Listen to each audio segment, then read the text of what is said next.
प्रस्तुत है 2020 का लेखा जोखा। साल 2020 कोरोना के नाम रहा। वायरस लाए हवाई यात्री जिसे भुगता पदयात्रियों ने। अक्सर सुनने में आया कि जिसके कोरोना निकला वह मरा नहीं और जो मरा उसके कोरोना निकला।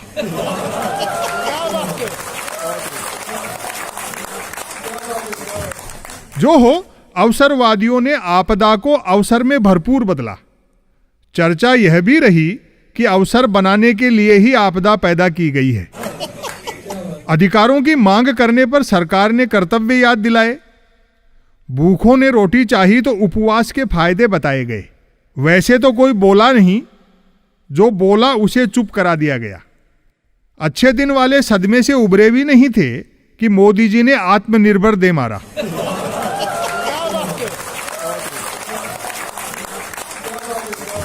भाजपा के कॉपीराइट वाला कैसेट निरंतर बजा। डीजल पेट्रोल हमारे हाथ में नहीं है, रुपया अंतर्राष्ट्रीय कारणों से गिर रहा है। महंगाई बेरोजगारी के लिए कांग्रेस जिम्मेदार है, बाकी सारी समस्याएं नेहरू छोड़ गए। फिर भी कोई दिक्कत हो तो पाकिस्तान चले जाओ। आईटी, ई कॉमर्स और फार्मा कंपनियों ने कमाया, बाकी सबने गंवाया। नई कहावत बनी, सरकार मेहरबान तो जियो पहलवान। परंपरागत बाजार का यह हाल रहा कि सांसदों विधायकों के अलावा हर सामान का लेन देन ठप रहा। तथाकथित आईटी सेल ने जलती तीलियां मिशन भाव से फेंकी, जिनसे यहां वहां खूब आग लगी। अधिकांश मीडिया ने आग बुझाने का काम केरोसिन डाल डाल कर किया। भाषण एकता पर दिए गए और करतूतें बांटने वाली की गईं। जिन्हें न्याय देना था वे खुद मांगते नजर आए। स्वच्छ भारत अभियान बेहद सफल रहा। गंदगी कम और जेबें ज्यादा साफ हुई। लोकतंत्र मुरझाता गया, कमल खिलता गया। छोटे बड़े चुनाव लगातार हुए। जीता कोई भी, सरकार भाजपा की ही बनी।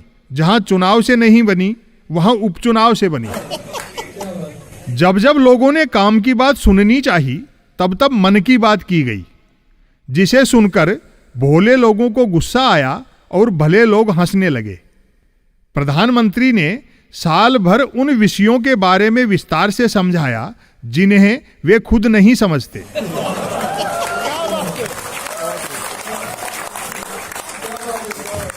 सिनेमा कलाकारों के यहां से ड्रग्स वगैरह बरामद हुई और छापे वापे भी पड़े। शायद यह कड़ा संदेश देने के लिए कि राजा के रहते तुम कौन होते हो अभिनय करने वाले। कवि सम्मेलन मुशायरा भले ही जूम पर हुए पर झूम कर हुए। कवियों शायरों ने आपस ही में कही सुनी। हर एक को एक सुनाने के चक्कर में 50 सुननी पड़ी। दाद उसी कवि शायर को मिली जिसने दूसरों को दी। आम आदमी तय ही नहीं कर पाया कि चीन की दुश्मनी और अमेरिका की दोस्ती में से कम घातक क्या है। कृषि कानून हो या अन्य फैसले, साफ दिखा कि तमाम फैसले प्रधान सेवक ने 2 पूंजीपतियों के दबाव में अकेले लिए हैं। विरोध हुआ तो बचाव में मंत्री और प्रवक्ता कूदे। यह अलग बात है कि बेचारे बचाव कम कर पाए और कूदे ज्यादा। विद्यार्थियों की जैसी पढ़ाई हुई और जैसी डिग्रियां उन्हें मिली, खुशी की बात है कि भविष्य में देश को न सिर्फ अच्छे मंत्री मिलेंगे बल्कि बहुत अच्छे प्रधानमंत्री भी मिलेंगे।